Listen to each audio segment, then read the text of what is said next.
సకల మహిమకు ఘనతకు పాత్రుడు, ఇక పరలోకాలకు దేవుడు, నీతి సూర్యుడు అయిన మన ప్రభువైన యేసయ్యకు స్తుతియు మహిమ ఘనత యుగాలు కలుగును గాక. ఆరాధన అనగానే మనము దేవునికి చేసేటువంటిది, దేవునికి అర్పించేటువంటిది, మనం దేవునికి చెప్పుకునేటువంటిది. కనుక ఇవన్నీ కూడా ఉంటాయి. కనుక ఇవన్నీ కూడా మనం ప్రారంభం నుండి చివరి వరకు ఆయనకు వాటిని అర్పించాలి. ఒకవేళ అలాగా అర్పించకపోతే అది ఆరాధన అనిపించబడదు, కంప్లీట్ చేయలేము. ఏదో అర్ధార్థం చేసుకుని వెళ్ళిపోతుంటాం. ప్రారంభ ప్రార్థన మొదలుకొని చివరి వరకు కూడా అన్ని విధాలుగా ఆరాధనలో దేవునికి మహిమకరంగా మనము ఉండేటట్టు చూసుకోవాలి. ఏదో గుడికి పోయి వస్తాం అన్నట్లు ఎప్పుడోసారి అలాగ హాజరై వచ్చేస్తే సరిపోద్ది అంటే అది దేవునికి ఇష్టం ఉండదు. కాబట్టి ఇక్కడ మనం చేసే ప్రతి దానిని దేవుడు మరి ఆస్వాదించి మహిమ పొందాలి. ఆయన ఇచ్చేది మనం కూడా ఆస్వాదించి మనం కూడా బలపరచబడాలి, సంతోషించబడాలి. ఈరోజు నేను జీవితం గురించి చెప్పాలనుకున్నాను. లైఫ్, బ్రతుకు గురించి. కనుక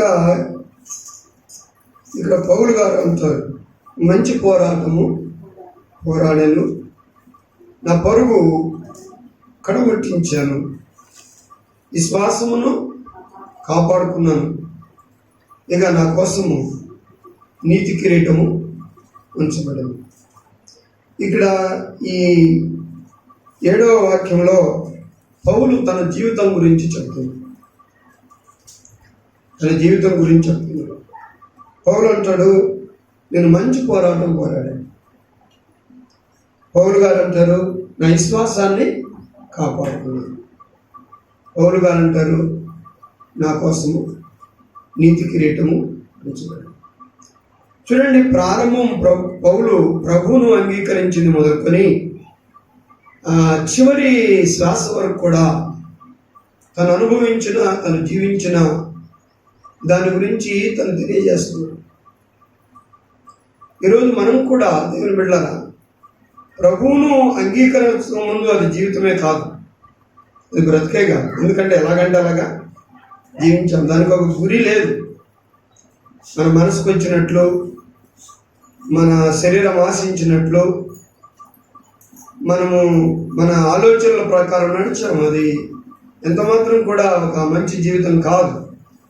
ఎప్పుడైతే ప్రభువును గుర్తెరిగామో, ప్రభువును నమ్ముకున్నామో, అప్పటి నుంచి ఆత్మీయ జీవితం ఏమవుతుంది? ప్రారంభమవుతుంది. కనుక ఈ ఆత్మీయ జీవితం అంటే ప్రభువుతో మనకున్న సంబంధం, ప్రభు వాక్యానుసారంగా మనం నడిచే జీవితం. కనుక ఈ ఆత్మీయ జీవితంలో మనం ఎలాగున్నాము అనేది చాలా ప్రాముఖ్యమైనది. కాబట్టి చాలామందిని మనం ప్రభువును నమ్ముకున్నాం, కానీ నీ ఆత్మీయ బ్రతుకు ఎలాగుంది? నీ ఆత్మీయ జీవితము ఎలాగుంది? కాబట్టి ప్రకటన గ్రంథం 3వ అధ్యాయంలో ఆ సంఘాన్ని గురించి ప్రభు అంటారు, సార్దిస్‌లో ఉన్న సంఘపు దూతకు ఇలాగు రాయము, 7 నక్షత్రములను 7 ఆత్మలను గలవాడు చెప్పు సంగతులేవనగా నీ క్రియలను నేను ఎరుగుదును ఏమనగా జీవించుచున్నావన్న పేరు ఉన్నది గాని నీవు మృతుడవే. చూసారా, ప్రభు ఈ యొక్క జీవితాన్ని బట్టి సంతోషిస్తున్నాడా, బాధపడుతున్నాడా? చెప్పండి, మాట్లాడండి. ఆనందంగా ఉన్నాడా? శబాస్, చక్కగా జీవించావు, చాలా సంతోషం అని అంటున్నారా? లేదు, చాలా విచారంగా, బాధగా. నీకు ఎంత ఆయుష్ నేను ఇచ్చినా, ఎంత ఆరోగ్యం ఇచ్చినా, ఎంత సుఖం ఇచ్చినా, ఎన్ని రకాలైన ఈవులను నీకు ఇచ్చినా, ఎంత మంచి సమాధానము, సంతోషం నేను ఇచ్చినా, దాన్ని నువ్వు సద్వినియోగం చేసుకొని నా కొరకు ఒక మంచి జీవితాన్ని జీవించలేకపోయావు. కనుక ఆత్మీయ జీవితంలో నువ్వు ఏమైపోయావంటే నా దృష్టిలో చచ్చిపోయావు.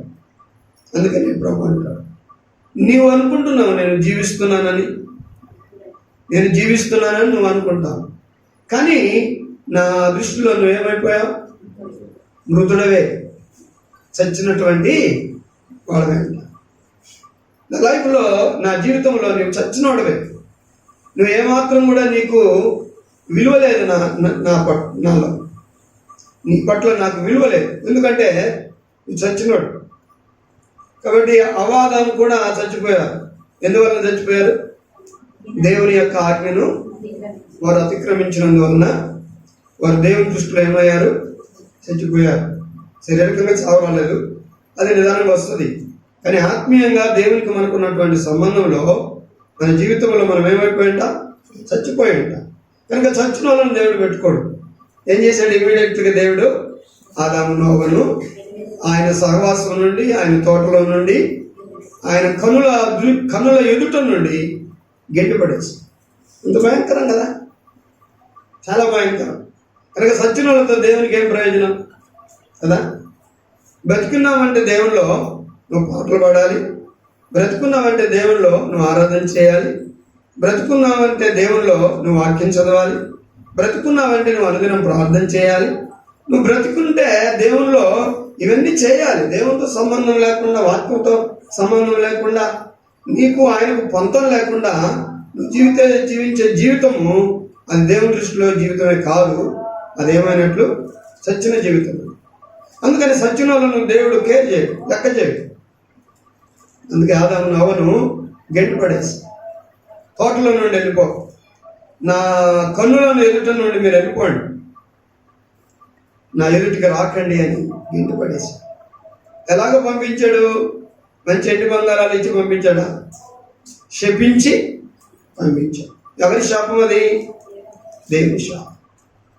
మనుషుల శాపం మనకేం చేయదు, కానీ దేవుని శాపం చాలా భయంకరమైనది, మనల్ని నాశనం చేస్తాం. కనుక చచ్చిన బ్రతుకు కలిగిన వారు కనుక వారు దేవుని దృష్టిలో దేవుని ఆజ్ఞను మీరి, దేవుని వాక్యాన్ని మీరి వారు ప్రభువుకు విరోధంగా జీవించటం వలన వారు చచ్చిపోయారు. కాబట్టి దేవుడు వారు ఉంచుకోలేదు. అందుకనే మనల్ని మనం ఒకసారి చూసుకోవాలి. నా లైఫ్, నా బ్రతుకు దేవుని దృష్టిలో ఎట్లా? ఇంట్లో మనం ఎలాగుంటామో, బయట ఎలాగుంటామో అది మనకు అనవసరం. కానీ దేవుని దృష్టిలో నేను ఎలాగున్నాను? నేను బ్రతుకున్నానా? నేను జీవించే జీవితము బ్రతుకున్నాను అనుకుంటున్నాను, కానీ దేవుని దృష్టిలో నేను బ్రతుకున్నట్లేనా ఆయన అంటారా అనేది మనం ఆలోచన చేస్తాం. అందుకే సంఘంతో అంటాడు ఆయన, నీవు జీవించుచున్నావన్న పేరు మాత్రము ఉన్నది, కానీ నీవెవరు? చచ్చిపోయా. You already dead in my sight. కాబట్టి నా దృష్టిలో నువ్వేమైపోయావు? చనిపోయా. కనుక దేవుని పిల్లలమైన మనము దేవుని ముందు చనిపోయిన వారుగా ఉండాలా, బ్రతికిన వారుగా ఉండాలా? ఎలా ఉండాలి మనం? ఏదో గుడి కాదు, ఎవరికి అట్లా పోయి దర్శనం చేసుకుని వస్తాం. ఇది అనుభవించాలి, జీవించాలి. కాబట్టి చచ్చిపోయావంట. కానీ పౌలు అంటాడు, ఒక సక్సెస్ఫుల్ లైఫ్, ఆత్మీయ లైఫ్ గురించి, సక్సెస్ఫుల్ స్పిరిచువల్ లైఫ్ గురించి చెప్తున్నాడు. తన యొక్క వ్యక్తిగతంగా నేను మంచి పోరాటం పోరాడా, తర్వాత నా పరుగును నేను కడముట్టించాను, ఎండ్ అయిపోయింది. నా లైఫ్ ఇక ప్రభు దగ్గరికి చేరుకునేది ఆలస్యం. తర్వాత నేను ఎలాగా పరిగెత్తాను తెలుసా? విశ్వాసాన్ని కాపాడుకున్నాను. విశ్వాసంలో భ్రష్టుని కాదని నేను. ఎవరికి? పౌలు గారికి ఏమండి బాబు, కావలసినంత వెండి, కావలసినంత బంగారము, గుర్రాలు, రథాలు, బట్టలు, ఇవన్నీ డబ్బు బోర్డంత ఉందేనే. పౌలు గారికి అలాంటి ఏం లేవు. చాలా హింసించబడ్డాడు, చాలా శ్రమల పాలయ్యాడు, చాలా అవమానాల పాలయ్యాడు, చాలా మందితో కొట్టబడ్డాడు, చాలా మందితో తిట్టబడ్డాడు, చాలా మందితో అవమానించబడ్డాడు. కానీ తన విశ్వాసాన్ని కాపాడు, తన ప్రభువులో నిలబడ్డాడు. కాబట్టి చాలా మంది దేవుడిని మనం అపార్థం చేసుకుంటాం. కాబట్టి దేవుడిని అపార్థం చేసుకొని ఏ దేవుడు ఏమో మా జీవితాలను పాడు చేశాడు, మేము ఇంత శ్రమల పాలవుతున్నాం, ఇంత కష్టాల పాలవుతున్నాం, ఇన్ని అవమానాల పాలవుతున్నాం, నిందల పాలవుతున్నాం, సుఖం అనేది మా జీవితంలో మేము చూస్తామో లేదన్నట్లుగా ఉన్నాం. అసలు దేవుడు ఉన్నారంటారా? దేవుడు ఉంటే మాకు ఈ కష్టాలు ఎందుకు వస్తాయి? దేవుడు ఉంటే నా జీవితంలో నేను అనుకున్నది ఎందుకు జరగదు, నేను ఆశించింది ఎందుకు దొరకదు అని మనం చాలాసార్లు దేవుడిని ఏం చేస్తాము? అపార్థము చేసుకుంటాం. ఎప్పుడు కూడా విశ్వాసం అలాగే చేసుకో, దేవుని బిడ్డ అలాగే ఎప్పుడు కూడా చేసుకో. ఇంకా దేవుడు నిన్ను మలవాలన్నట్లు నువ్వు ఉండాలి. దేవుడు నిన్ను సరిచేసే విధానంగా నువ్వు సరిచేయబడాలి. కాబట్టి ఏదో ఒకటి ఆధారం చేసుకొని ఆయన చెడ్డోడు, ఆయన మంచోడు కాదు అన్నట్లు నువ్వు ఉండకూడదు. ఆయన ఎప్పుడూ మంచి దేవుడు. Always God is good. కాబట్టి ఆయన ఎప్పుడు మంచివాడు కనుక ఆయన ఎప్పుడు కూడా ఒకరికి అన్యాయం ద్రోహం చేసేవాడు కాదు. దేవుడు పక్షపాత కాదు, ఆయన మంచివాడు. అందుకొరకే దేవుని కొరకు మనం ఎన్ని కష్టాలు వచ్చినా, ఎన్ని నష్టాలు వచ్చినా, ఎన్ని బాధలు వచ్చినా, ఎన్ని ఇబ్బందులు వచ్చినా, ఎన్ని ఇరుకులు వచ్చినా, కనుక మనకు ఆరోగ్యం ఉన్నా లేకపోయినా మనం దేవుని కొరకు ఒక ఫలభరితమైన జీవితాన్ని ప్రభు కొరకు మనము జీవించాలి, ఆత్మీయ జీవితం జీవించాలి. కనుక ఆ రోజు ప్రభు మనల్ని చూసి నువ్వు బ్రతుకున్నావని అనుకుంటున్నావు, కానీ నువ్వు కూడా నా దృష్టిలో చచ్చిపోయావు అని అనకూడదు. ఆయన అనకముందే నేను చచ్చానా బ్రతికానా అన్నది నీకు నీవే చూసుకోవాలి. ఇప్పుడు ఆ సంఘంతో ఎవరు చెప్పారు నువ్వు చచ్చావని? 7 నక్షత్రములను 7 దేవుని 7 ఆత్మలను గలవాడు చెప్పు సంగతులు. ఎవరాయన? 7 ఆత్మలు గలవాడు, 7 నక్షత్రములు గలవాడు చెప్పు సంగతులు ఏమనగా అంటాడు. ఎవరాయన? ఆయనే మన ప్రభు అయిన యేసుక్రీస్తు వారు. చెప్పే సంగతులు ఏమనగా అంటాడు. నీ క్రియలు, I know your deeds very well. నేను నీ క్రియలన్నీ బాగా తెలుసు. నీ క్రియలన్నీ కూడా, మన క్రియలను బట్టి మనం చచ్చిపోతున్నామో బతుకుతున్నామని దేవుడు చెప్తాడు. నీ క్రియలు సరిగా లేకపోతే నువ్వు చచ్చిపోతావు దేవుడు. అందుకనే కనుక నీ క్రియలను నేను ఎరుగుదును, లేకపోతే ఐ నో యువర్ యాక్టివిటీస్, నేను నీ యొక్క పనులని కూడా ఎరుగుదును. ఎవరికి తెలియకపోవచ్చు, మీ తల్లి చూడకపోవచ్చు నీ యొక్క యాక్టివిటీస్, మీ స్నేహితులు చూడకపోవచ్చు, నీ భర్త, నీ భార్య, నీ పిల్లలు, నీ తల్లిదండ్రులు చూడకపోవచ్చు, కానీ మన యొక్క కార్యాలన్నీ కూడా ఎవరు చూస్తున్నారు? దేవుడు చూస్తున్నారు. కాబట్టి అందుకని ఆయన అంటాడు నీ క్రియలను నేను ఎరుగుదును. నువ్వు అనుకుంటున్నావు జీవించుతున్నాను అని అనుకుంటున్నావు, కానీ నీవు నా దృష్టిలో చచ్చిపోయావు. కనుక ఈ రోజున మనము జ్ఞాపకం చేసుకోవాలి, మనము బ్రతికిన ఈ బ్రతుకు మరొకరికి ఎఫెక్ట్గా ఉండాలి, మరొకరికి మేలుకరంగా ఉండాలి. సంఘంలో అలా ఉండాలి అందరం. ఆమె మంచి విశ్వాసం కలిగిన ఆమె, వాళ్ళు మంచి ప్రార్థన పరులు, ఆ కుటుంబం విశ్వాసం గల కుటుంబము, ఆ కుటుంబం దాతృత్వం కలిగిన కుటుంబము, ఆ కుటుంబం చాలా ప్రేమ కలిగిన కుటుంబము, ఆ కుటుంబం నిజంగా ప్రభువుకు ఇష్టంగా బ్రతుకుచున్న కుటుంబము. ఆ అమ్మాయి, అబ్బాయి, అతని, ఆమె చాలా మంచివారు, ప్రభువులో బలంగా ఉన్నవాళ్ళు అని ఎవరైనా బలహీనులు వారిని మాదిరిగా తీసుకునేలాగా మనం ఏం చేయాలి? బ్రతకాలి. ప్రార్థనలేమి కలిగిన వారు ఉంటారు. నిజంగా ఆమెలా నేను ప్రార్థన చేయాలి, ఆమెలా నేను విశ్వాసంగా ఉండాలి, వారిలాగా నేను భక్తులంగా ఉండాలి అని ఎవరైనా మన లైఫ్స్ను, మన జీవితాలను మాదిరిగా తీసుకోవాలి. అలాగా మాదిరిగా తీసుకోలేని ఈ బ్రతుకు వేస్ట్, దేవునికి, ప్రజలకు వేస్ట్. చెప్పుకొనడానికి ఏ మంచి నీలో లేదు, మరొకరు నీలో నుండి తీసుకునే ఒక మంచి గుణం ఏది కూడా లేదు. కనుక నువ్వు మనుషుల దృష్టిలో పోతే పోయాళ్లే, సస్తే సచ్చాళ్లే, పోతే పోయిందిలే, ఆ కుటుంబం పోయిందే మంచిదిలే అనిపించుకునేలాగా మనం ఉండకూడదు. కానీ మన గురించి, మనం ఉన్నా పోయినా మన గురించి చెప్పుకునే పిల్లలుగా మనం బ్రతకాలి. దాని గురించి మనం కన్నీరు కాల్చాలి. ప్రభా, ఈ 3 రోజులు బ్రతికినా నీ మహిమ కొరకు నేను బ్రతకాలి ప్రభు, నీ మహిమ కొరకు నేను జీవించాలయ్యా అని దేవుని పిల్లలమైన మనము అడగాలి. నేను కొంతమంది వ్యక్తులను మీకు చూపిస్తాను. దేవుని బిడ్డలారా, దేవుని వాక్యంలో కొంతమంది వ్యక్తులను నేను మీకు చూపిస్తాను. ఇంకా బిలాము అనే ఒక వ్యక్తిని మనం చూద్దాం. బిలాము సంఖ్యాకాండం 22వ అధ్యాయం 5వ వాక్యం. కాబట్టి అతడు అతడు బేరు కుమారుడైన బిలామును పిలుచుటకు అతని జనుల దేశమందలి నది యొద్దనున్న పెద్దోరకు దూతల చేత ఈ వర్తమానము పంపెను. చిత్తగించుము, ఒక జనము ఐగుప్తులో నుండి వచ్చెను. ఇదిగో, వారు భూతలమును కప్పి నా ఎదుట దిగి ఉన్నారు. కాబట్టి నీవు దయచేసి వచ్చి నా నిమిత్తము ఈ జనమును శపించుము. వారు నాకంటే బలవంతులు. వారిని హతము చేయుటకు నేను బలవంతుడునేమో. అప్పుడు నేను ఈ దేశముల నుండి వారిని తోలివేయుదును.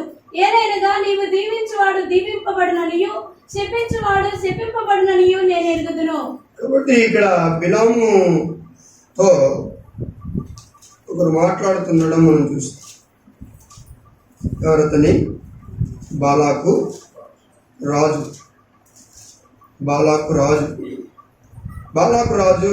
బిలాము ఎవరు? బాలాకు ఎవరు? బాలాకు రాజు. ఎవరికి రాజు ఆయన? నేను అడిగేదానికంతా కూడా మీ దగ్గర ఆన్సర్ ఉండాలి. ఎందుకంటే నేనేం ఆన్సర్లు చెప్పను, బైబిల్లోనే ఉంటుంది, చదివితే మీకు తెలుస్తుంది.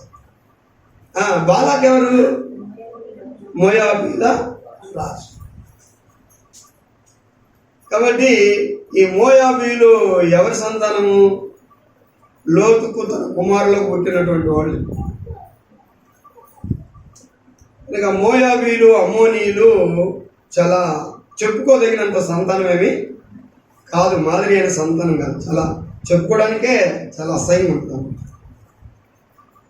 వాళ్ళకు రాజమ్మ ఎవరైతే బాలాకు. కనుక బాలాకు గుండెల్లో భయమేసి ఐగుప్తు నుండి వస్తున్నటువంటి ఇశ్రాయేలీల మధ్యలో ఉన్న ప్రవక్త అయిన బిలాము దగ్గరికి మనుషులను పంపించి బిలాముతో ఇలాగా అంటున్నాడు, అయ్యా, ఒక గొప్ప జనం వస్తూ ఉంది. అది భూతలమును కప్పేసేంత గొప్ప జనము, అది బలమైన జనము. కాబట్టి నా నిమిత్తము ఆ జనాన్ని నువ్వు శపించాలి. ఎవరు ఆ జనము? ఇశ్రాయేలు గురించి చెప్తున్నా. శపించాలి. ఎందుకు అంటే వారు అడుగుపెట్టిన ప్రతి దేశాన్ని దేవుడు వారికి ఇస్తున్నాడు. దేవుడు వారి పక్షాన ఉన్నాడు. కనుక నా దేశాన్ని కూడా వారు వశం చేసుకుంటారేమో, నాకు భయం కలుగుతుంది. నేను రాజును, కావలసినంత బహుమానం నీకు ఇస్తాను. నువ్వు ఎవరిని శపించాలి? ఇశ్రాయేలీలను. ఎందుకు అంటే నీవు ఏం చెప్తే నోట అది జరుగుతుంది. అది నాకు తెలుసు. నిజంగా ఎంత గొప్ప మాట అండి. ఇక్కడ ఈ బిలాము ప్రవక్త ఏమి చెప్తారో అది జరుగుతుంది. ఇప్పుడు అలాంటి వాళ్ళే కావాలి మనకు. ఏమి చెప్తారో అది జరుగుతుంది. మళ్ళీ చాలా మంది పాస్టర్లు చెప్పారు, కేసీఆర్ ముఖ్యమంత్రి అవుతారు. మీరు విన్నారా లేదు? వాళ్ళు చెప్పిందంతా కూడా తప్పే. అంటే ఇటువంటి పాస్టర్లను నమ్మాలా నమ్మకూడదు. ఒక దైవజనుడు ఏదైనా చెప్తే దేవుడు చెప్పింది చెప్పాలి. దేవుడు చెప్పింది చెప్తే అది జరగాల, జరగకూడదు, జరుగుతుంది. అలా దేవుడు చెప్పని నువ్వు చెప్పిన గొప్పతనానికి నువ్వు చేస్తే ఎంత ఘోర పాపం అది. చాలా మంది ఇలాంటి వాళ్ళు ఉన్నారు. నా కళలు కనపడింది, నా దర్శనాన్ని గురించి వచ్చింది, నీకు అది చెప్తాను రా, సోది చెప్తాను రా అన్నట్లు చాలా మంది పిలుస్తుంటారు. మా చర్చికి రండి, మా అయ్యగారు చేయి పెడితే ఇంకేం లేదు, భస్మమే అన్నట్లు. కనుక ఆయన చెప్తే చేయి పెట్టినాడు అంటే మొత్తం చెప్పేస్తాడు. అలాంటి వాళ్ళు కాదు మనకు చెప్పేది. ఆయన ఏం చెప్తాడు? దేవుడు మనం చెప్పాలి. ఈనాడు ఘనత కొరకై, వారి యొక్క గొప్పతనం కొరకై లేనిపోని మాటలు చెప్తూ ప్రజలను ఆకర్షించుకుంటున్నారు. అటువంటి సంఘాలకు మనం వెళ్ళకూడదు, అటువంటి బోధలు మనం వినకూడదు. దేవుడు చెప్తేనే చెప్పాలి, లేకపోతే సైలెంట్గా ఉండాలి. ఎవరైనా ఈ భాష గారితో ఎవరు దేవుడే మాట్లాడటం లేదా అని అనుకోనియండి. కనుక మనం యథార్థంగా బ్రతకాలి. కనుక ఆయా నీ నోట్లో ఏది చెప్తే అది జరుగుద్దంట. కాబట్టి మా గురించి గొప్ప ఈ పని చేయి. కనుక ఇశ్రాయేలీలందరూ ఏం చేస్తావు? ఏం చేయమన్నాడు? నీ నోరు తెలిసి చెప్పించు. మీరందరూ నాశనమైపోదురు గాక అని ఒక మాట, మీరందరూ చచ్చిపోదురు గాక అని ఒక మాట. అప్పుడు వాళ్ళందరూ ఏమవుతారు? శాపగ్రస్తులు అవుతారు. ఎవరు వాళ్ళు? శాపగ్రస్తులు అయ్యేవాళ్ళు దేవుని పిల్లలు, ఇశ్రాయేలు. కాబట్టి నువ్వు అలా చేస్తే నీకు కావలసినంత నేను బహుమానాలు ఇస్తానని బాలాకు రాజు బిలాము ప్రవక్తతో చెప్పినప్పుడు, కాబట్టి అతడు ఫస్ట్ ఒప్పలేదు, మంచిదే, స్ట్రాంగ్గా ఉన్నాడు దేవుళ్ళు. తర్వాత మరలా కొంతమందిని మొదలు వచ్చిన వారి కంటే మరి ఇంకా గనులను, గొప్పలను, పేరు పొందిన వారిని పంపించాడు మళ్ళీ బిలాము దగ్గరికి పంపించి బాలాకు మరలా వారితో పర్సనల్ మీటింగ్ చేశారు. కాబట్టి ఇట్లా అట్లా చేయండి, ఇంటిడు అలాగా ఇలాగా నీకు బహుమానాలు ఇస్తారు, కాబట్టి ఈ కార్యం చేయండి అంటే కొద్దిగా మెత్తపడ్డాడు. ఎవరు?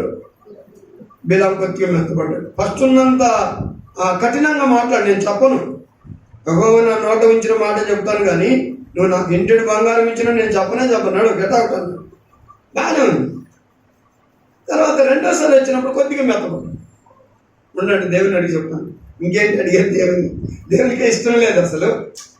కనుక దుష్టుని మనకు అన్యాయంగా వచ్చేది ఏది అవసరం లేదు. మనం కష్టపడి నీతితో సంపాదించుకోవాలి. అంతేగాని మోసం చేసి, అబద్ధాలు చెప్పి, దుర్లాభంతో కనుక కవించి, నవ్వించి, మెప్పించి, పొగిడి ఏమి సంపాదించుకోకూడదు. అది సాతాను ట్రిక్స్ అవన్నీ కూడా. ఈనాడు సంపాదన కొరకు జూదం ఆడుతున్నారు, సంపాదన కొరకు రకరకాలైనటువంటి దుర్వ్యాపారాలు పెట్టుకుంటున్నారు, సంపాదన కొరకు రకరకాలైనటువంటి పాపాలు చేస్తున్నారు, సంపాదన కొరకు ఇంకా ఏమేమో చేస్తున్నారు. లైఫ్ నడవాలి కదండి, బ్రతుకు కావాలి, నడవాలి, భోజనం కావాలి, బట్టలు కావాలి, ఖర్చుకు కావాలి, కాబట్టి ఏదో ఒకటి చేయాలి. కనుక ఏం చేస్తావు? ఏదో ఒకటి చేయాలంటే పాపం చేస్తావా? కాబట్టి డబ్బు కావాలే, కానీ వీళ్ళకి ఏం చేసినా తప్పు అనిపించదు. కాబట్టి ఆ రీతిగా బ్రతుకుతున్న వాళ్ళు చాలామంది ఉన్నారు. కాబట్టి ఇక్కడ బిలాము కూడా ఏమయ్యాడు? నేను ఇశ్రాయేలుని శపిస్తే నాకు మంచి బహుమానాలు దొరుకుతాయి, పైగా నాతో చెప్పిన వాడు ఎవరు? రాజు అని కొద్దిగా మెత్తబడి ఉండు, నేను దేవుని అడిగి చెప్తానన్నాడు. ఓవరాల్గా మనం కొద్దిగా దేవునితో మాట్లాడితే నువ్వు వెళ్ళొద్దాను, వారితో కూడా నువ్వు వెళ్ళొద్దాను. మరలా అలాగే అడుగుతున్నాడు. వెళ్ళొద్దంటే చెప్తే ఒకసారి అర్థం కాదు, మరలా అడుగుతున్నాడు దేవుడు. సావను పిల్లలు చూడండి, తినొద్దురా, అది ఐస్ క్రీము, జలుబు వేస్తుంది, నీకు ఇప్పుడే దగ్గుతున్నావు, ఇప్పుడే నీకు ముక్కు కారుతుంది, కోల్డ్ అయింది, ఐస్ క్రీమ్ తినొద్దురా అంటే వాడు ఏం తింటలేదు, నాకు ఐస్ క్రీమే కావాలంటే. నేను పని చేయలేడు, ఉదయం మొదలుకొని మరి గంటలు వాడి కింద పడి దొర్లుతూ ఉన్నాడు. ఇంకా అప్పుడు వాడికి ఏం చేస్తాం? సావని వాడు అని ఏం చేస్తాం? ఐస్ క్రీమ్ పెట్టేస్తాం. నిజంగా వాస్తవంగా మనకి ఇష్టం లేదు, కానీ వాడు వింటాడా? వాడు అర్థం చేసుకుంటాడా? అలాగైంది బిలాము సావని. అంతే, బిలాము ఏం చేశాడు? గద్దలు కట్టుకొని కూర్చొని కనుక దేవుని పిల్లరా, ఇలాగ ధనమును సంపాదించుకొని దేవుని ఆజ్ఞను మీరి ఇశ్రాయేలీయులైన దేవుని పిల్లలను శపించుట కొరకు ఎంతగా సిద్ధపడి ఆతురతగా బిలాము రెడీ అయ్యాడు. చూడండి, దైవజనుని జీవితంలో నేర్చుకోవడానికి ఏమీ లేదు. ఈ దైవజనుని జీవితంలో అతడు బ్రతికిన బ్రతుకులో ఏ మంచి లేదు, కానీ దేవుడు మాత్రము తన నోరు ఏం చెప్తే అది జరిగేలాగా అతన్ని దీవించాడు, కానీ అది దాన్ని మంచి కొరకు వాడలేదు, మిస్యూజ్ చేసుకుంటున్నాడు. మరి దేవుని మహిమ కొరకు దాన్ని వాడలేదు, చెడు కొరకు దాన్ని వాడడానికి ప్రయత్నం చేస్తున్నాడు. కాబట్టి ఈ రోజున దేవుని పిల్లమైనటువంటి మనము బిలాము వల్ల ఏం కాకూడదు? దేవుని దృష్టిలో భ్రష్టులం కాకూడదు. బిలాములాగా మనం భ్రష్టులు. అతని ప్రవక్తే, అతని నోరును చాలా దేవుడు దీవించాడు. అతడు ఇశ్రాయేలీయులకు ఏం చెప్తే అది జరిగేటట్లుగా ఉంది, కానీ అలాగా అతడు దేవుని మహిమ కొరకు బ్రతకలేదే. యూదా పత్రికలో మనం చూస్తాం, 11వ వాక్యం చదువుతాం. అయ్యో, యూదా పత్రిక 1వ అధ్యాయం. అయ్యో వారికి శ్రమ, వారు కయ్యేను నడిచిన మార్గమున నడిచిరి, కయ్యూను నడిచిన మార్గమున నడిచిరి, బహుమానము పొందవలెనని బహుమానం పొందాలని బిలాము నడిచిన తప్పు త్రోవలో బిలాము నడిచిన తప్పు త్రోవలో ఆతురముగా పరిగెత్తిరి. ఆతురంగా, ఇక్కడ చూడండి బిలామును గుర్తు చేస్తున్నాడు యోధా గారు. బిలాము నడిచిన తప్పు త్రోవలో మంచి త్రోవ, కనుక ఒక ప్రవక్త ఏ త్రోవలో నడిచాడు? తప్పు త్రోవలో నడిచాడు. దేవునికి వ్యతిరేకమైన మార్గంలో నడిచాడు. కనుక దుష్టుని చేత ప్రేరేపించబడ్డాడు. బిలాము ప్రవక్త, దైవజనుడు, ఒక ప్రవక్త దుష్టుని ఆత్మ చేత ఏమయ్యాడు? ప్రేరేపితుడయ్యాడు. దేవుడు చాలా కంట్రోల్ చేయాలనుకున్నాడు. తను కంట్రోల్ అవ్వట్లేదు. మనకు గాడిదతోనే మాట్లాడాడు, బిలాముతో మాట్లాడలేదు దేవుడు. కాబట్టి ఇలాగే ఎన్ని సూచనలు చేసినా మాట్లాడలేదు. తన కనపడేదంతా దేవుడు కాదు, డబ్బే కనపడుతుంది, సొమ్మే కనపడుతుంది. కనుక ఈ రీతిగా దేని కొరకమ్మా? ఆతురతగా పరిగెత్తాడంట. దేని కొరకు?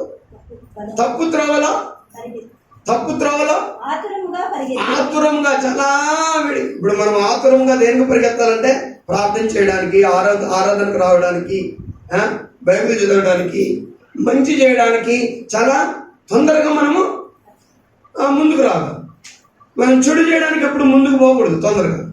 కానీ ఇతడు చెడు కొరకు ఆతురముగా పరిగెత్తాడు. ఆతురముగా పరిగెత్తాడంట. చేసినట్టు తిరస్కారము చేసి నశించిరి. నాశనం అయిపోయారు. కాబట్టి తన యొక్క జీవితం ఎలాగుంది? ఎవరైనా తీసుకుంటారా మాదిరిగా? ఈ ప్రవక్త జీవితాన్ని ఎవరైనా మనం తీసుకుంటామా? ఎవరైనా తీసుకుంటాం. ఒక మాదిరికరమైన జీవితం లేనే లేదు. లేదా తనకు జీవితం అంత కష్టాలంటే కాదు. నిజంగా తను ఏం చేశాడంటే దేవుడు అంతగా ఆశీర్వదించాడు. తన నోరు తెరిస్తే తను చెప్పింది జరగాలి, అట్లా చేశాడు దేవుడు. అటువంటి మంచి ప్రవక్త దేనికి లొంగిపోయాడు? డబ్బు కొరకు లొంగిపోయి సాతాను యొక్క ఆత్మకు ప్రేరేపితుడై తన జీవితం అంతా కూడా భ్రష్టపాలు చేస్తుంది, నాశనం చేస్తుంది. అందుకని తప్పు త్రోవలో, సాతాను త్రోవలో, తప్పు త్రోవ ఎవరిది? సాతాను త్రోవలో. సాతాను త్రోవలో దేవునికి అయిష్టుడై నడిచాడు. మంచి చేస్తానన్న దేవునితో ఉండకుండా చెడు చేసే సాతాను వైపే. అంతేకాదు, ఇప్పుడు అంతే చాలా మంది అంతేనండి. మంచి కొరకు అవ్వకు ఆదాముకు ఆ పండు తినొద్దంటే ఎవరన్నారు? దేవుడు చెప్తే వాళ్ళు ఎవరి మాట విన్నారు? మరి సాతాను మాట విన్నారు.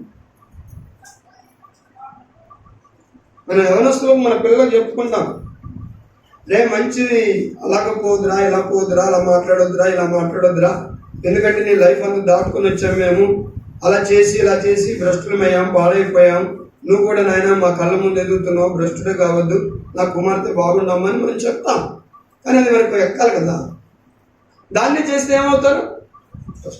అవమానం అవుతారు. కనుక దేవుని దృష్టిలో, ఇటు మన దృష్టిలో వాళ్ళు చెప్పుకోదగినటువంటి వ్యక్తులుగా ఉండాలి. అందుకొరకు దేవుని పిల్లలమైన మనము బిలాము లాంటి జీవితాన్ని జీవించదు. పౌలు అంటున్నాడు, నేను మంచి పోరాటం, నా పరుగు ఇక ఎండింగ్ స్టేజ్లో ఉన్నాను. నేను దగ్గరికి వెళ్ళిపోయాను యేసయ్య దగ్గరికి. ఇక రేపు మాపు చనిపోతాను. మంచి పోరాటం పోరాడాను, నా పరుగు కడముట్టించాను, నా విశ్వాసాన్ని నేను కాపాడుకున్నాను. నో డౌట్ నా కొరకు ఏం దాచబడింది? నీతికి, దేవుని విశ్వాసం. ఎంత మంచి మాదిరి అయిన జీవితం. కాబట్టి ఎవరన్నా చెప్పుకునే జీవితంగా ఇప్పుడు మనం పౌరులాగా జీవించాలనుకుంటామా? వద్దండి, అలా కాదు. మనం బిలాములాగా బ్రతుకుతా అనుకోండి. ఏమంటారు? పౌలు గారి వల్లే మనం బ్రతకాలి, అంతేనా? కాదు కాదు. ఆయనలా బ్రతికితే బాగా డబ్బులు వస్తాయి కదండి. ఎవరిలాగా? బిలాం గారిలాగా బ్రతికితే మంచి డబ్బులు వస్తాయి. రాజులు, పెద్ద పెద్ద రాజులు పరిచయం అవుతారు మనకు, సాతానుడు పరిచయం అవుతాడు అని అనుకుంటే భ్రష్టం అయిపోతాం. మన ముగింపు ఏమైపోతే నాశనం. అందువరకు దేవుని పిల్లమైన మనము మన జీవితంలో మనము ప్రభువుని నమ్ముకున్నప్పటి నుండి చనిపోయే వరకు ఈ మధ్య ప్రభు కొరకు జీవించే ఆత్మీయ జీవితము అది ఒక సక్సెస్ఫుల్ లైఫ్ మనం జీవించాలి. దేవునికి మహిమకరంగా ఉండాలి. ఇక మన తర్వాత తరం వారికి కూడా అది దీవెనకరంగా మన లైఫ్ ఉండాలి. కనుక చెప్పుకోవాలి, ఇతరులు చెప్పుకోవాలి. ఇప్పుడు కొంతమంది బతికినా సంతోషం ఉండదు, చచ్చినా సంతోషం. ఒకడు జీవితకాలం ఏపుకు తిన్నాడంట ఒక లీడర్. అందరినీ కష్టపెట్టడం, అందరినీ బాధ పెట్టడం, అందరినీ ఇబ్బంది పెట్టడం, అందరినీ సతాయించటం, నెమ్మది ఎప్పుడు పోతాడా అనుకునే రీతిలో ఒక నాయకుడు అట్లా అయిపోతే ఏం చేశాడంటే లాస్ట్ అతను చనిపోయాడు. చనిపోయేటప్పుడు అలా సేవకులందరినీ పిలిచారే, మిమ్మల్ని చాలా నేను బాధ పెట్టాను, నేను చాలా కష్టపెట్టాను నాయన మిమ్మల్ని, కనుక నన్ను క్షమించండి, నాకు చివరి కోరిక ఒకటి ఉంది, దాన్ని తీర్చండి, కనుక నేను చాలా కష్టపెట్టాను మిమ్మల్ని, నన్ను క్షమించండి అని చెప్పి, ఏంటి సార్ పోనీ పనికి మొన్నాడు, బాగున్నప్పుడు అందరినీ సతాయించాడు, ఏదో చచ్చిపోతే కోరుతున్నాడు, అదైనా తిరుగుదాం అనుకున్నాను. ఏంటి సార్ అంటే, నేను చచ్చిన తర్వాత నా శవం కాళ్ళకు తాడు కట్టుకుని ఈడ్చుకొని పోయి సమాధి చేయండి, ఎందుకంటే ఆ శిక్ష నేను అనుభవించాను. కనుక ఈయన చెప్పింది అందుకు కాదు, ఇలా మళ్ళీ కూడా ఇరికించాలని చెప్పాడు. అది వాళ్ళకి తెలియదు పాపం. కనుక ఆ శవాన్ని ఎవరైనా అలా ఈడ్చుకొని పోతే ఊరుకుంటారా? కనుక ఈ శవానికి వీళ్ళు కాలు కట్టి ఈడ్చుకొని పోతుంటే పోలీసులు వచ్చి పట్టుకొని, ఏంట్రా శవ సంస్కారాన్ని ఎట్లా చేసేది తెలియదు మీకు, రెండుని పట్టుకొని పోయి జైలు చేసి కుమ్మేసింది, బాగా పెట్టారు. వేరే వీడు బతుకున్నప్పుడు కూడా మనల్ని చంపి పెట్టాడు, చచ్చిన తర్వాత కూడా మనం చంపుతున్నాడు. కొంతమంది బతుకున్నప్పుడు కూడా మనకు సమాధానం ఉండదు, పోయిన తర్వాత కూడా సమాధానం ఉండదు. కాబట్టి అలాంటి లైఫ్ వద్దు మనకు, అలాంటి లైఫ్ వద్దు. బ్రతుకుతే ప్రభు మహిమ కొరకు మనము బ్రతకాలి దేవుని పిల్లలు. కనుక దేవుని వాక్యంలో మరొక వాక్యాన్ని మనం చూద్దాం. 2వ రాజుల గ్రంథము 2వ అధ్యాయము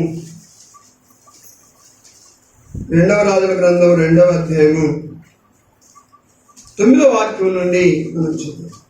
వారు దాటిపోయిన తర్వాత ఏలీయా ఎలీషాను చూచి, నేను నీ యొద్ద నుండి తీయబడక మునుపు నీ కొరకు నేనేమి చేయగోరుదువో దాన్ని నడుగుమని చెప్పగా, ఎలీషా, నీకు కలిగిన ఆత్మలో 2 పాలు నా మీదికి వచ్చినట్లు దయచేయమనెను. కనుక ఇక్కడ ఏలియా ఎలీషా ఇద్దరి యొక్క సంభాషణ జరుగుతుంది. ఏలియా ఎలీషా ఎవరు, ఏం పని చేస్తారు వీళ్ళని? ఏలియా ఎలీషాలు ప్రవక్తలు, చాలా బలమైన.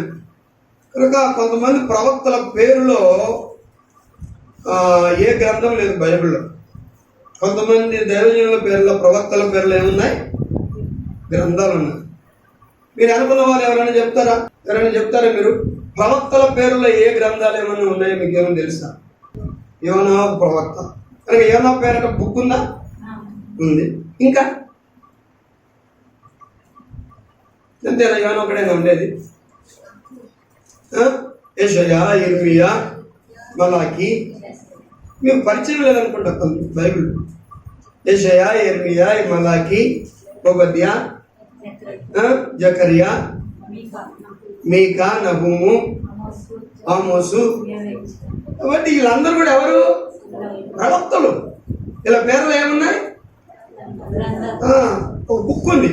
కానీ ఏలియా ఎలీషా అనే ప్రవక్తలు కూడా గొప్ప ప్రవక్తలే, కానీ వారి పేరు మీద ఏ బుక్? ఎందుకు చేయలేదంటే చేయలేదు, పరిశుద్ధాత్ముడు చేయలేదు. అంటే వాళ్ళ గురించి గొప్పగా చెప్పినట్టు మరి ఎవరి గురించి? కాబట్టి దేవుని పిల్లల మీద మనం గ్రహించాలి. ఇక్కడ ఏలియా ఎలీషాలు ఇద్దరు మాట్లాడుకుంటున్నారు, వింటున్నారా? ఎలీషా ఏలి అని అడుగుతున్నాడు, అయ్యా నాకేం అవసరం లేదు, నీకు బదులుగా నేను ప్రవక్తగా ఉంటాను. నువ్వు ఎత్తబడేటప్పుడు నీకున్న ఆత్మలో ఎన్ని పాళ్ళు? రెండంతల పాళ్ళు. అంటే కొంతమంది రెండంతల ఆత్మ నాకు వీరికి రావు. ఎవరన్నా కోరుకుంటారా? అయ్యా నీ ఆస్తులన్నీ ఎక్కడెక్కడ ఉన్నాయి కొద్దిగా చెప్పాయి లిస్టు, నేను తీసుకుంటాను అంటాను. తండ్రి పోయేటప్పుడు వాళ్ళకు గొడవ ఏంటంటే పోయాడన్న ఇది కాదు, కానీ అరే ఎక్కడ దాచాడో చెప్పకుండా పోయాడు, అదే పద్ధతి. దాని గురించి చాలా బాధపడుతుంటారు. ఎవరెవరికి ఇచ్చాడు, ఎవరి దగ్గర దాచాడు, అవి చెప్పట్లేదే. పోయాడు, ఎలా పోయాడంట. కాబట్టి ఇక్కడ ఈ దైవజనుడు అడిగే విధానం చూడండి. నాకేం అవసరం లేదు, నీకున్న ఆత్మలో 200 ఆత్మ నా మీదకి రావాలి, అది కావాలి నాకు అంతే. చూడండి, మంచి దైవజనుడు అండి. ఎవరు అడిగారు? ఎలీషా గారు అడిగారు. ఎవరిని అడిగారు? కనుక ఎలీషా ఏలియాను అడిగాడు. ఏమడిగాడు? 200 ఏ ఆత్మ? దురాత్మ, పరిశుద్ధాత్మ.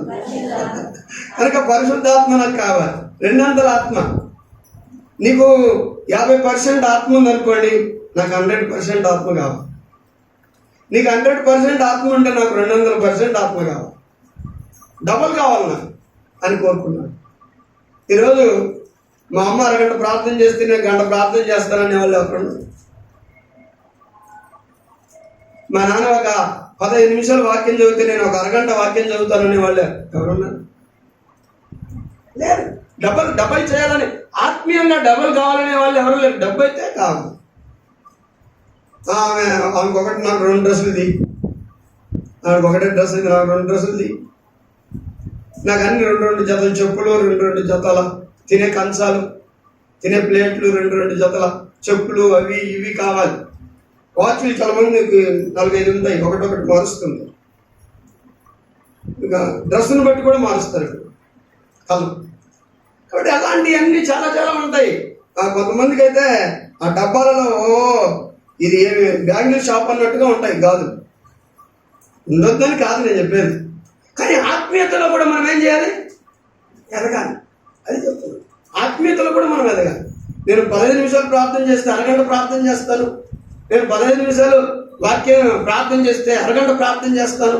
కాబట్టి ఏదైనా నాకు డబల్ కావాలి, నేను ఇంకా ఎదగాలి, నేను ఇంకా బలపడాలనే ఈ తపన దేవుని పిల్లలు నేను మనకు ఉండాలి. ఉన్నది కూడా పోయింది అన్నట్లుగా ఉంటే మనం ఎప్పుడు బాగుపడతాం చెప్పండి. అని ఎలీషా గారు చూడండి ఎంత మంచి మాట అడిగారు. ఏమన్నారు? నీకున్న ఆత్మలో నాకు 2 పాళ్ళు ఆత్మ కావాలి, డబల్ కావాలి, నాకు డబల్ ఆత్మ కావాలి అన్నారు. కనుక ఎందుకంటే నేను ఏలియా ప్రవక్త యొక్క జీవితం గురించి మీకు చెప్తున్నాను. 200 ఆత్మ కావాలన్నారు. కనుక ఏమన్నారు ఏలియా గారు?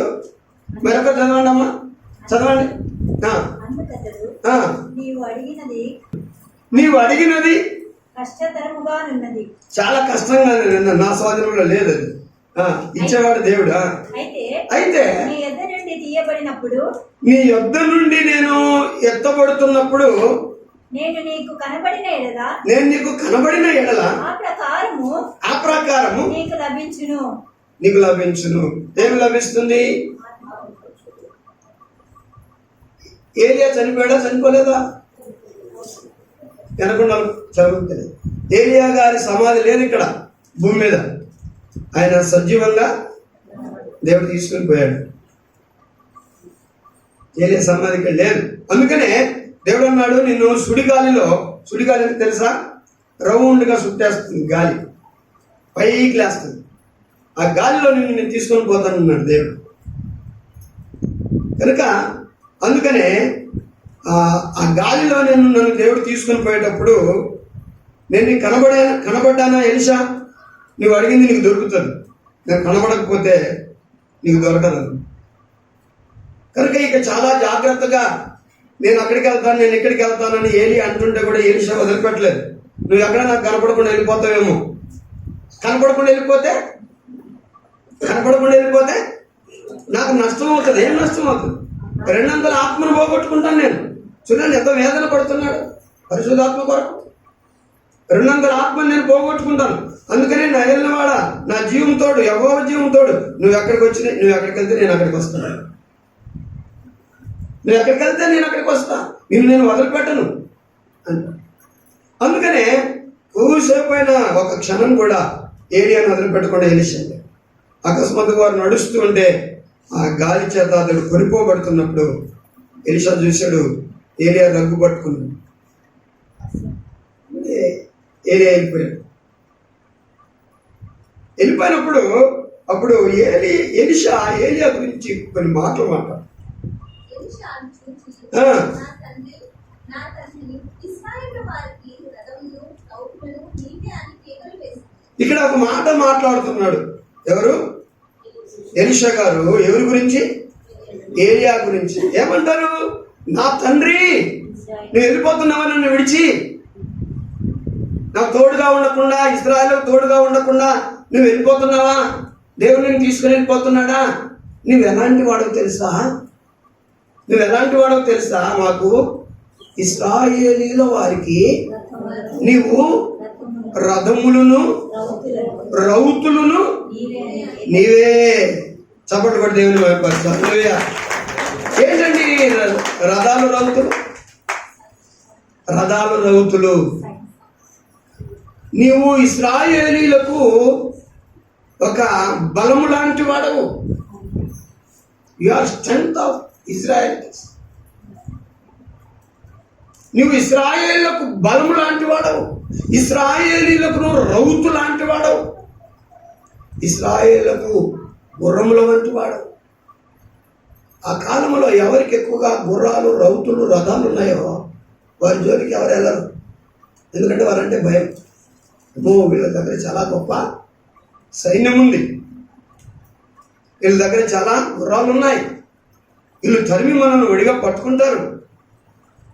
కాబట్టి వారి జోలికి ఎవరు వెళ్ళేవారు కనుక వారి బలాన్ని, వారి బలగాన్ని, వారికి ఉన్నటువంటి ఆ గొప్పతనాన్ని చూస్తారు. కనుక ఏలియా ఎవరంట? ఇశ్రాయేలీలకు రథము లాంటి వాడు, ఇశ్రాయేలీలకు రౌతు లాంటి వాడు. నీవే బలమయ్యా, నువ్వు పోతే ఎలా? ఈరోజు మన యొక్క తర్వాత వారికి మనం ఎలా ఉండాలంటే రథములాగా, రౌతులాగా ఉండాలి. మనం వారికి బలముగా ఉండాలి. మనం కనుక పోతే పోయే పిడపోయింది అనేలాగా మనం ఉండకూడదు. అలాంటి జీవితము మనం జీవించాలి. అలాంటి జీవితం జీవించాలంటే యేసుక్రీస్తు ప్రభువుని నమ్ముకోవాలి. నమ్ముకున్న నాటి నుండి చనిపోయే నాటి వరకు అటువంటి పరిశుద్ధంగా మనం బ్రతకాలి. చూడండి ఎంత గొప్ప మాట అంటాడు. నువ్వు ఇశ్రాయేలు వారికి గుర్రములను, రౌతులను, రథము లాంటి వాడవయ్యా. నువ్వు లేకపోతే ఇక బలమే, నీవు లేకపోతే మాకు ఆధారమే లేదు. ఎటువంటి దైవజనుడవు నువ్వు పోతే ఎలాగయ్యా అని ఎలీషా చాలా బాధపడ్డాడు, చాలా వేదన చెందాడు. ఈరోజు దేవుని బిడ్డారా, దేవుడు మనకు చక్కటి జీవితాన్ని ఇచ్చాడు. ప్రతిరోజును మనకు ఆశీర్వాదాన్ని, ఆరోగ్యాన్ని, దీవెననిస్తూ ఉన్నాడు. కనుక మన జీవితాన్ని దేవుని మహిమకరంగా బ్రతికేటట్టు చూసుకోవాలి. ఇదిగో నా తర్వాత నా పిల్లలకు నా లైఫ్ ఒక మాదిరిగా ఉండాలి. నా ప్రార్థన జీవితం ఒక మాదిరిగా ఉండాలి. మా అమ్మ నాకు బలంగా ఉండే, మా నాన్న నాకు బలముగా ఉండే, వారి ఆత్మీయ అడుగుజాడలో నేను ఈరోజు నడుస్తున్నాను. వారి ప్రార్థనా జీవితము అనుసరించి నేను ప్రార్థన నేర్చుకున్నాను. మనం ఆ రీతిగా బ్రతకాలి. కాబట్టి దేవుని పిల్లలమైనటువంటి మనము అలాంటి లైఫ్ మన పిల్లలకు అందించకపోతే ఇటు దేవుని దృష్టిలో మనం ఎవరమవుతాం? భ్రష్టులం అయిపోతాం, సచ్చిన వాళ్ళం అయిపోతాం. ప్రభు దృష్టి, ఈ లోక దృష్టిలో కూడా మనము దేవునికి ఏమాత్రం కూడా ఉపయోగపడం. కాబట్టి 2వ తిమోతి పత్రికలో ఒక వాక్యాన్ని మనం చూద్దాం. 3వ వాక్యం మనకు చదవండి. ఎడతెగక నిన్ను జ్ఞాపకము చేసుకొనుచు నీ కన్నీళ్లను తలుచుకొని నా సంపూర్ణ ఆనందము కలుగుటకై నిన్ను చూడవలనని రేయింపగలు అపేక్షించుచు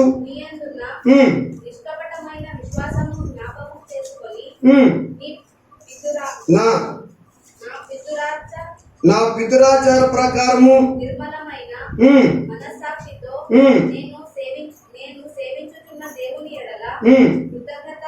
కృతజ్ఞుడనై ఉన్నాను. ఆ విశ్వాసము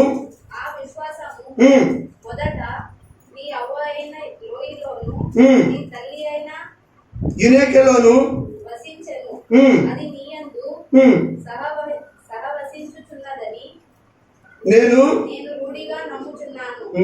ఏమంటాడు ఇక్కడ పౌలు గారు అంటాడు తిమోతి గురించి, నానా నిన్ను గురించి నేను ఒకటి మెచ్చుకుంటున్నాను. పౌలే ఒక గొప్ప మాదిరికరమైన సేవకుడు అంటే పౌలునే కదలించిన వ్యక్తి ఎవరు? తిమోతి. పౌలే ఒక గొప్ప దైవజనుడు అయితే తిమోతి లైఫ్ పౌలునే కదిలించింది. ఏమంటాడు పౌలు గారు? పౌలు గారు ఏమంటాడు? కనుక నీ యందున్న నిష్కపటమైన విశ్వాసం జ్ఞాపకం చేసుకొని నా పితురాచార ప్రకారం నిర్మలమైన మనస్సాక్షితో నేను సేవించుచున్న దేవుని ఎడల కృతజ్ఞుడినై ఉన్నాను. ఏంటంటే ఆ విశ్వాసం, ఏ విశ్వాసం? నిష్కపటమైన విశ్వాసం. ఆ విశ్వాసము మొదట నీ అవ్వయ్య అయిన లోయలోను, లోయి ఎవరంట? తిమోతికి అవ్వ అంటే వాళ్ళ అమ్మ. వాళ్ళ అమ్మలో ఏమున్నదంట? నిష్కపటమైన విశ్వాసం ఉందంట. ఆ విశ్వాసము మీ అమ్మలోకి వచ్చింది, యునేకేలోనికి. మీ అమ్మ ఎవరు? యునేకేలోకి వచ్చింది ఆ విశ్వాసం. మీ అమ్మలో ఉన్న నిష్కపటమైన విశ్వాసము ఇప్పుడు ఎవరిలోకి వచ్చింది? నీలోకి వచ్చింది. చూడండి వారసత్వంగా ఎలాగొచ్చిందో. వారసత్వంగా ఎలాగొచ్చిందో చూడండి. ఏమొచ్చింది ఇది? వారసత్వం. కొంతమంది పాపాలు చేస్తారు. మీ నానే అలాంటి అయితే నువ్వు అంతకంటే పనికి మాలినోడు అయిపోతున్నావు. కనుక వారసత్వంగా మీ నానే చెడ్డ పేరు తెచ్చుకుంటున్నాడంటే నువ్వు అంతకంటే చెడ్డ పేరు తెచ్చుకుంటున్నావు. కాబట్టి వారసత్వంగా ఏం చేస్తారు? పాపాలు చేస్తారు. కానీ వీళ్ళు ఏం చేస్తున్నారు? వారసత్వంగా విశ్వాసం. ఎలాంటి విశ్వాసం? కాబట్టి తిమోతి ఎలాగున్నాడు? తిమోతి లైఫ్, తిమోతి జీవితం ఎలాగుంది? మాదిరిగా ఉంది. మనం కూడా ఏం చేయాలంటే మన విశ్వాసంలో, మన ప్రేయర్ లైఫ్లో, మన వాక్యానుసారమైన జీవితంలో మనము మన కుటుంబానికి ఒక బలంగా ఉండాలి. నేను ఆశీర్వాదంగా ఉంచుతాడు. అలా ఉంటుంది. బలహీనురాలుగా ప్రార్థన ఏం లేదు, భక్తి లేదు, ఎక్కడానికడే సతికలు పడిపోతారు, అసలు ప్రార్థనకే రారు, చర్చికే రారు, వస్తారు ఎప్పుడో వాళ్ళకి అనుకున్నప్పుడు. అట్లా కుదరదు. కనుక నిన్ను చూసి నీ పిల్లలు నేర్చుకుంటారు. కనుక మనము మన కుటుంబానికి ఒక బలమైన, చెప్పుకోదగిన విశ్వాసులుగా ఉండాలి. అందుకనే ఆ యొక్క ఏలియాను చూసి ఎలిషా అంటాడు, నా ప్రభువా, నా ఏలినవాడా, నా తండ్రి, నీవు ఇశ్రాయేలీయులకు రథములను రౌతులునై ఉన్నావు అంటాడు. నువ్వు ఇశ్రాయేలీయులకు రథములు, ఆ రౌతులు బలం చూసుకొని, ఆ యొక్క రథాల బలం చూసుకొని గర్వించేవాళ్ళు రాజులు. రథాలు, రౌతులు చూసుకొని ఏం చేసుకునేవాళ్ళు? గర్వించారు. మా దగ్గర ఇన్ని వేల గుర్రాలు ఉన్నాయి, మా దగ్గర ఇన్ని వేల రథాలు ఉన్నాయి. కాబట్టి వాళ్ళ గొడవకి ఎవరు పోరు, ఆ రాజ్యం మీదకి యుద్ధానికి ఎవరు పోరు. ఎందుకంటే చాలా గుర్రాలు, చాలా రథాలు, చాలా సైన్యం ఉంది. భయపడతారు. అది వారి బలం. దాన్ని బట్టి గర్వించేవారు. కాబట్టి ఏలియా గారు కూడా ఎలాంటి వారంట? ఇశ్రాయేళ్లకు రౌతులు, రథములై ఉన్నావు నువ్వు. వేల రౌతులు పోయినట్లు అయిపోయింది నువ్వు పోయేసరికి. వేల గుర్రాలు పోయినట్లు అయిపోయింది అయ్యా. అందరం బలహీనం అయిపోయాం, సత్కలు పడిపోతున్నాము వెళ్ళేసరికి. నువ్వు ఎంత బలంగా ఉంటేవి మాకు, ఎంత బలంగా ఉంటేవి మాకు ఎంత ధైర్యంగా నువ్వు ఉంటివి. ఇప్పుడు నువ్వు వెళ్ళిపోతుంటే నిజంగా అందరం కూడా తండ్రి లేని వారం అయిపోతున్నాం అని ఆ ఎలీషా ఏడుస్తుంది. ఈరోజు ఒక తండ్రిగా, ఒక తల్లిగా నీ పిల్లలకు బలమైన ఒక తండ్రిగా ఉండాలి, ఒక బలమైన తల్లిగా ఉండాలి. కాబట్టి మనము ఆత్మీయ జీవితంలో ఆ బలంగా లేకపోతే మన పిల్లలు కూడా ఏమైపోతారు? బలహీనలు అయిపోతారు. ఇంకొక వాక్యం చదివి నేను ముగిస్తాను. ఇంకొక 10 నిమిషాలు టైం ఉంది మనకు. ఒక వాక్యం కనుక 2వ రాజుల గ్రంథంలో 13వ అధ్యాయం 13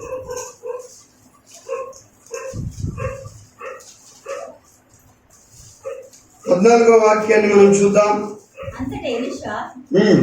మరణకరమైన రోగము చేత మరణకరమైన రోగము చేత పీడితుడై ఉండగా ఉమ్, ఇజ్రాయేలు రాజైన యెహోయాషు అతని యొద్దకు వచ్చి అతని చూచి కన్నీరు విడుచుచు నా తండ్రి నా తండ్రి నా తండ్రి నా తండ్రి ఇజ్రాయేలు వారికి రథమును రౌతులను నీవే అని ఏడ్చెను. రౌతులు నీవే అని ఏడ్చెను. దేవుని స్తోత్రం. ఏలియా ఎలాంటి వాడు? ఇశ్రాయేలుకు రథములు రౌతులై ఉన్నాడని ఎలీషా ఏడ్చాడు. ఇప్పుడు ఎలీషా దగ్గరికి ఎవరు?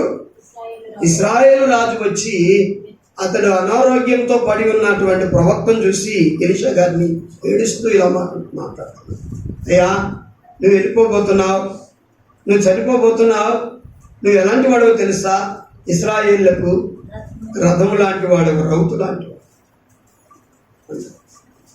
కనుక తన యొక్క ఏలియా ప్రవక్త ఎలాగైతే బ్రతికాడో అలాగే ఈయన కూడా బ్రతికాడు. కాబట్టి మనము మన తల్లిలో, మన తండ్రిలో, మన యొక్క మందిరానికి వచ్చేటువంటి వారిలో మంచి గుణాలను తీసుకొని ప్రభు కొరకు ఒక బలమైన వారిగా మనం నిలబడాలి. లేకపోతే నువ్వు జీవించిన జీవితం అంతా ఇటు ప్రభువుకు పనికి రాదు, ఇటు ఇంటి వారికి పనికి రాదు. ఒక కుక్క చావు కంటే అభిమానంగా చచ్చిపోతాం. ఎవరు కూడా లెక్క చేయరు మనం. అందుకని ఈరోజు మనం కన్నీరు కాల్చాలి. ప్రభువా, నేను బ్రతుకుతే ఇతరులకు బలంగా బ్రతకడానికి సహాయం చేయి. నా ప్రేయర్ లైఫ్, నా విశ్వాస జీవితం, నాయన నా పరిశుద్ధ జీవితం ఇతరుల జీవితాలను కదిలించాలి. నాయన ఇతరులకు ఆశీర్వాదకరంగా ఉండాలి అని అనేలాగా మనం బ్రతకాలి. ఆ తిమోతి యొక్క విశ్వాస జీవితం పౌలును ఏం చేసింది? కదిలించింది. పౌలు చెబుతున్నాడు, ఎంత నిష్కపటమైన విశ్వాసం, యవనుడు ఇంకను ఎంత నిష్కపటమైన విశ్వాసం ఉంటుంది. నేను నీ విశ్వాసానికి జ్ఞాపం చేసుకొని కన్నీరు కాలుస్తాను అంటాడు. ఈరోజు ఆ విశ్వాసంలో దేవుని యందు అటువంటి విశ్వాసం ఉండాలి, దేవుని యందు అటువంటి పవిత్రత ఉండాలి, దేవుని యందు అటువంటి ప్రార్థన ఉండాలి, దేవుని యందు అటువంటి వాక్యానుసారమైన జీవితం మనకు ఉండాలి. లేకపోతే మన గురించి ఇంట్లో వారు ఎవరు చెప్పుకోరు, మన గురించి దేవుని దృష్టిలో కూడా మనకు ఒక విలువ లేకుండా ఈ లోకయాత్రను మనం ముగించి నాశనానికి వెళ్ళిపోతాం. అందుకని వెంటనే నువ్వు నమ్ముకోలేదా ఇంకా యేసయ్యను?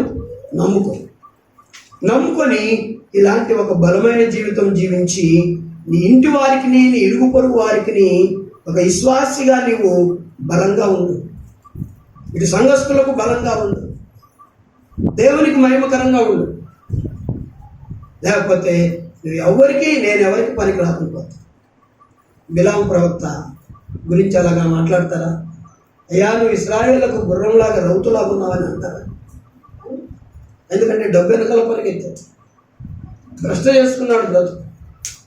ఈ రోజున నా లైఫ్ ఎలా ఉంది? ప్రతి యవనస్తుడు, ప్రతి యవనస్తురాలు, ప్రతి తండ్రి, ప్రతి తల్లి, ప్రతి చెల్లి ఈరోజు వారి లైఫ్ గురించి వారు ఆలోచన చేసుకోవాలి.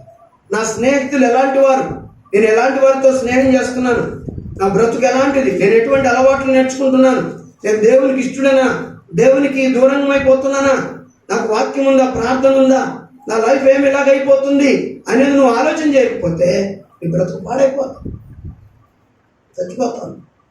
అందుకొరకే ఈరోజు ప్రభు పాదాల దగ్గర నువ్వు మోకాళ్ళ నుంచి కన్నీళ్లు కాచి, ప్రభువా, ఇంతవరకు నేను భ్రష్టుడని అయిపోయింది, ఇక చాలు, భ్రష్టురాలను అయిపోయింది, చాలు, నాకు నాయన నేను సరి చేసుకొని అయ్యా నీ దృష్టికి అంగీకారంగా బ్రతకాలి. అలాగే ప్రభా, నేను ధైర్యంగా చెప్పుకునే బ్రతుకు నాకు దయచేయి. నేను నా ఇంటి వారికి బలంగా, నా సంఘం వారికి బలంగా, అయ్యా మీకు మహిమకరంగా బ్రతకాలి. ప్రభు, నువ్వు ఎటువంటి ఉద్యోగం చేస్తున్నావు, ఎంత డబ్బు సంపాదిస్తున్నావు అనేది అడగండి. మీరు ఎంత బంగారం కొన్నారండి, మీరు ఎటువంటి బట్టలు వేసుకున్నారు, ఏ కారు కొన్నారు, ఇవన్నీ అడుగుతాడు దేవుడు. అవసరం లేదు. నువ్వు ఎటువంటి లైఫ్ జీవించి, నువ్వు ఎటువంటి బ్రతుకు.